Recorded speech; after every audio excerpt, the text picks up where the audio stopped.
riddled with conflicts, pandemics, terrorism, natural disasters, and wars, for a world in need of urgent action. Our age of uncertainty is now fueled by yet another crisis, the crisis of truth. And establishing strategic communication is more urgent than ever, one that promotes stability, peace, resilience, and provides an alternative framework for data-driven and citizen-oriented communication in the public sphere to counter disinformation, hybrid threats, and cyber wars. The need for closer cooperation is crucial in every field, from diplomacy and defense to technology and intelligence. Much needs to be done to protect users in the digital landscape from fake news, hate speech, and black propaganda. Information wars pave the way for a hybrid understanding of national security and international relations and transform established strategic communication concepts. Ever-evolving threats deepen the need to reframe strategic communication policies. The International Strategic Communications Summit 2022 offers an innovative platform for states and citizens to discuss policies to better manage major crises in this age of post-truth. Stratcom for a fairer world. Dünya beşten büyüktür. Stratcom Summit is a global hub that connects international stakeholders in a strategic communication ecosystem to improve the quality of governance and public institutions. 7 Stratcom talks, 8 Stratcom panels, speakers from 22 countries, over 3,000 participants, government spokespersons, policymakers, campaign planners, key sector specialists, digital media experts. Stratcom Summit, December 2-3, 2022.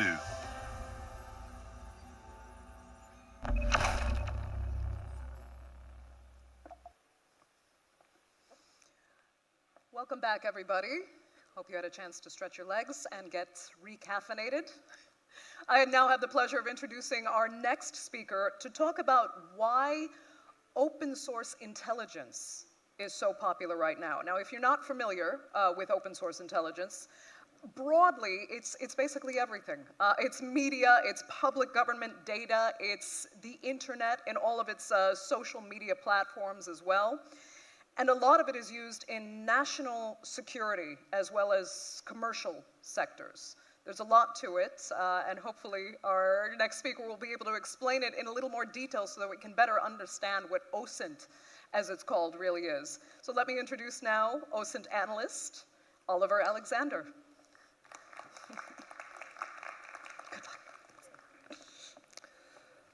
Hello. Firstly, I'd like to thank the organizers for inviting me here. I'd like to thank you for coming, and I'd like to apologize to the translators in advance because there's going to be a lot of technical jargon that might be hard to translate, so I'll try to go slow over that part. But to get it started, I'm going to talk about the... Doesn't seem like my clicker's working.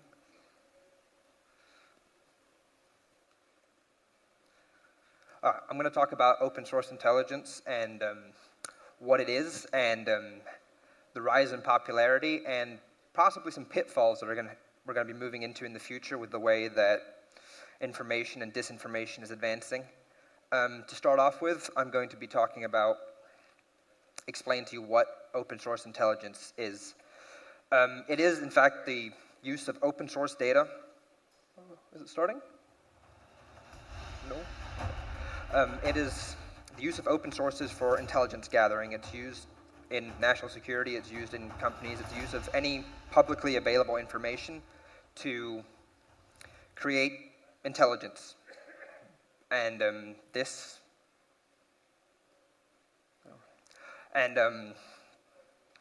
yes.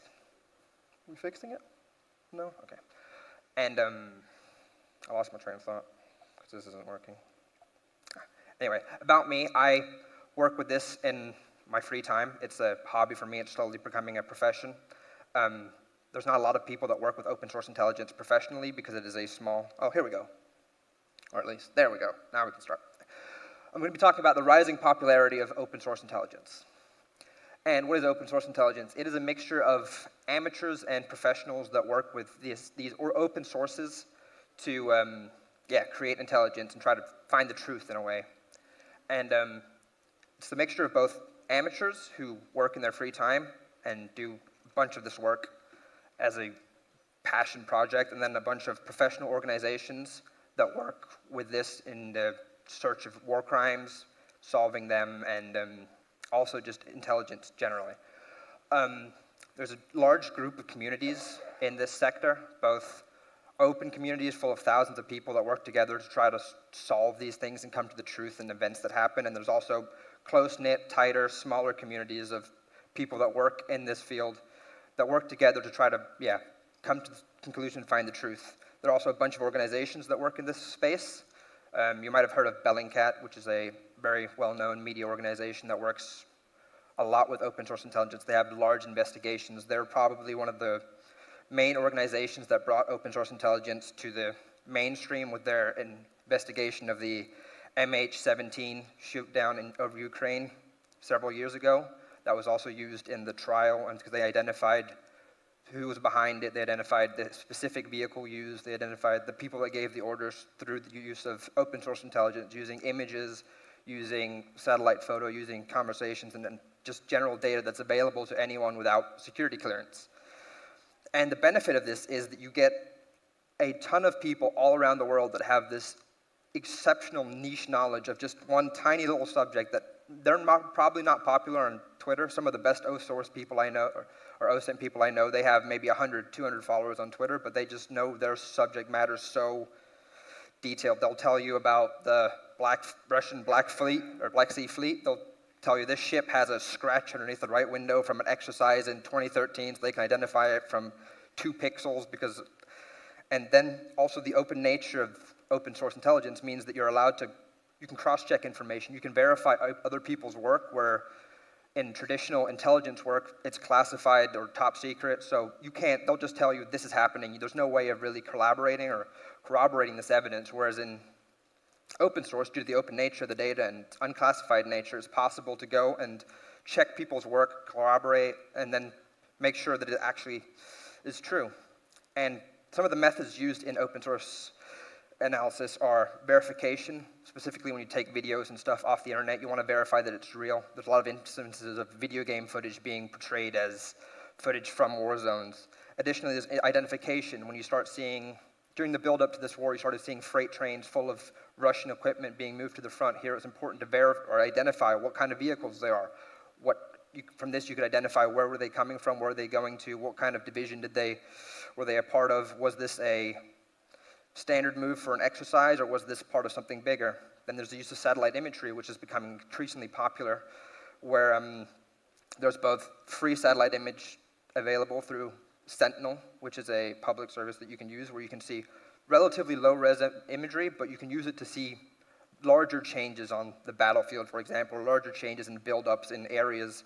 And then you can use paid sources for data, such as Maxar or Planet, where you can then purchase high-resolution images that anyone can purchase as long as you're willing to pay. They can be relatively expensive, but you can pay and you can see these and you can publish them and you can show that, okay, here at this point there's a buildup of forces. Next, there's the geolocation, which is a very important tool because you might see a video on social media from somewhere. Something just happened and there was an explosion or there was troop movements or anything. From this, you can use background features and to locate exactly where this video was taken and where it was recorded, which can be important for plotting war crimes on maps and seeing the movement of troops. Additionally to this, there's chronolocation, which is a kind of a subsection of geolocation where you can use shadows, you can use the time of year, you can use all this specific data to pinpoint exactly when this video was taken. And on top of this, there's just the general analysis of this once you have all of this information. I'm going to take an example of something I did recently, which has happened a few weeks ago. It was the missile impact in Poland.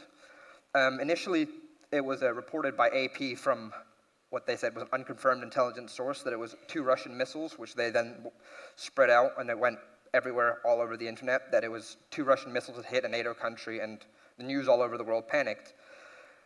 They had since fired the journalist, though it wasn't his fault, it was an editorial problem for spreading this news because it was an unconfirmed report from an unknown official. But this was the first image released, and you could see there was just this large crater near the tractor where 2 men were unfortunately killed. A few minutes later, this image was released from a fragment from the missile. Here, me and several other OSINT people in the community noticed this particular fragment was in fact possibly the part of the rocket booster from a S-300, specifically a 5V55 rocket engine. As you can see here, I've tried to superimpose it on a known piece of debris from one of these.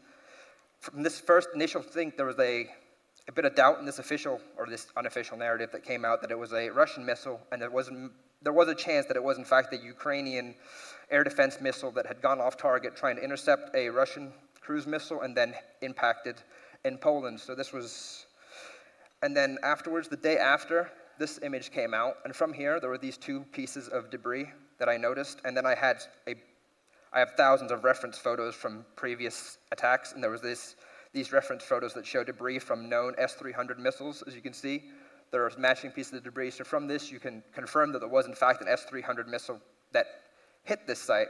This also was corroborated by the Polish government when they came out with their press release, and President Duda came out and talked and said that it was a Russian-produced missile, which is a use of strategic communication. They didn't specifically say it was a Russian missile, they just said it was Russian-produced, which S-300s are, well, technically they're Soviet-made, but that's technical. But yes, from here, it was later confirmed by NATO sources that there was no indication this was in fact a Russian missile, and it was likely a Ukrainian air defense missile. And one of the things that I looked at this, when I said this, I've posted it on the internet, posted it on Twitter, where I do most of my work, and then there were a lot of discussions about this can't be true because the AP report already stated that it was Russian missiles, and they had an unconfirmed, unsourced US intelligence official, and the crater was too large, as you can maybe see here. It was too large for the 100-kilo warhead, fragmentation warhead in one of these missiles. So I looked at where the impact was. I noticed that it was on top of a weigh bridge for weighing grain, specifically a pit-type weigh bridge, which has a large pit underneath. From these photos that were later released from the site after they finished excavating, I found some specifications of these types of weigh bridges, similar weigh bridges, and I built this little diagram here to illustrate that much of the crater was, in fact, already there prior to the explosion, so the actual crater from the explosion was very minimal. There was also the talk about there being a lack of fragmentation from the fragmentation warhead, but from what you can see here, the explosion happened almost directly up against this concrete wall, which would have absorbed almost all the fragments from this, and as of right now, this is by far the most plausible conclusion, and as there's been no real updates in the past 3 weeks, and they recently came out and said that they've so far seen no evidence that counterpoints to their original point that it was a errant Ukrainian air defense missile. I think this is probably what happened. To talk about the rising popularity in the open source community, it really grew in popularity during the pre-invasion buildup for the war in Ukraine. As troops were being moved and vehicles were being moved to the border, there was a large amount of TikTok videos, Twitter videos posted all over the internet of these things, including a lot of them posted by Russian troops because they have exceptionally poor operational security in their military. So this allowed people to build up very detailed maps of exactly where all of these buildups were. From here, you could then use satellite imagery to confirm and count the number of tanks that they were parking in individual fields and build up this real-time network of exactly what was happening. And an article was released a few months back by, I believe it was the New York Times, that gave a really detailed picture of the behind the scenes in the intelligence community, the actual intelligence community, and diplomats about how they were working on the intelligence. And if you look at it and compare it to some of the really high-profile open source community analysts and stuff, like it was almost one-to-one, like using just open source as the intelligence was lining up, and the timelines were lining up almost identically. It's actually impressive how much you can actually do with this open source. And during the pre-invasion, there was also a large disinformation campaign, in particular with false flag events by Russia. And these were surprisingly low quality, which gained a lot of traction on social media for the debunking of these, because there were some really odd examples. There was specifically a supposed attack by saboteurs to launch or attack with chemical weapons, which turned out to be complete fabrication. And the audio from the video of machine gun fire was taken from a video on YouTube of a Finnish exercise. They just cut this out, and you could actually see in the metadata that they literally just clipped this audio on top of the other one. There are other examples, including bombings that were clearly staged, and a man that I posted on Twitter, where I'd gotten the original video before they had altered it, of a man who had reportedly had his leg blown off by a Ukrainian mortar, and he was laying on the ground.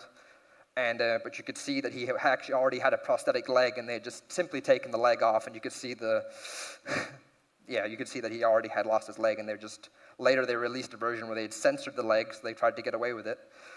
And again, there's a near real time, if you follow the right sources, you can have information hours before it becomes available on real, normal mainstream media, and there's coverage of all events.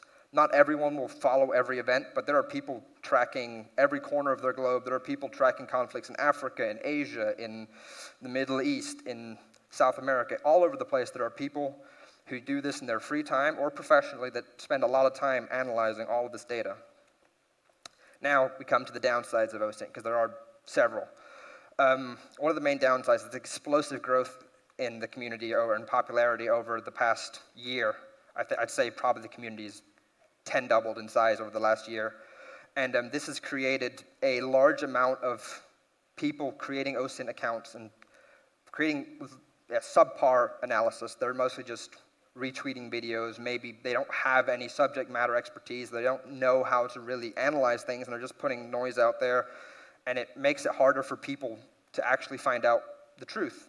And this, again, there's a pretty large Dunning-Kruger effect here, where the people that scream the loudest usually know the least. And unfortunately, this also means that popular opinion usually, at times, can win over facts. On Twitter, for example, if you post something that people want to hear, you'll probably get a lot more retweets, likes, and it'll go viral, where if the truth is an inconvenient truth, then it might not go very viral, or you might not have the popularity to have it spread. Even journalists fall for bad OSINT. If you go through, there are several examples of large international newspapers using analysis from generally just bad OSINT, poorly researched. And I just want to quickly talk about this intelligence cycle, which is something used in intelligence agencies and law enforcement and stuff, for the way that you turn information into actionable intelligence. You start off by planning, where you kind of find out what are we trying to figure out. Then you have collection, where you collect all the data. Processing, you process the data. Then you start analyzing the data. Then you disseminate it, and then afterwards you get feedback. And it's kind of a loop that goes around, where once you get feedback, you can kind of move in, and then you start going. And here are some of the problems with several actors in the OSINT community. There are the ones that just go straight from collection to dissemination. I wouldn't call that open source intelligence, though many of them call themselves this. It's more of, they're information aggregators. They don't have any direction or analysis. They just find videos on Telegram or TikTok or wherever and just post them one for one with no commentary or no analysis. There are also OSINT accounts that are mostly just processing. They will take Russian posts from Telegram channels and just run them through machine translation and put them up one for one, don't have any input. There's a bunch of bias analysis, which you'll find on both sides of the conflict. It's especially prevalent in this conflict in Ukraine, because of the people have drawn very firm lines in the sand that they're either on one side or the other. And from this, you get people that ignore a lot of actionable intel because of the fact that it's an inconvenient truth. It goes against or they're trying to spread a narrative. And then due to this, of course, people will also ignore feedback because there's a lot of I know best. It doesn't matter what you think. But I think there's a real importance in knowing all the narratives that are pushed out by all sides. That's why I spend a lot of my time reading Russian state news, even though I know a lot of it is blatantly false, because it's important to see where the narrative is coming from, because things that happen on the battlefield or happen politically usually never happen out of the blue. There's usually a build-up to it, and you can usually, if you piece together the paper trail prior to the thing, you can kind of anticipate where this is going. And then one thing I want to say to everyone is watch out for people who have all the answers, especially in the OSINT community. There will be people who seem to be, they know everything about every subject. One second it's the conflict in Ukraine, the next second it's China, and they will just swap, and they're experts on all areas. If you know everything about everything, you probably don't. And then I just want to move on to something that was mentioned in the previous talk about Twitter. And as an OSINT platform, it is probably the most vital of all platforms, because 90% of all OSINT communication, OSINT dissemination happens on Twitter.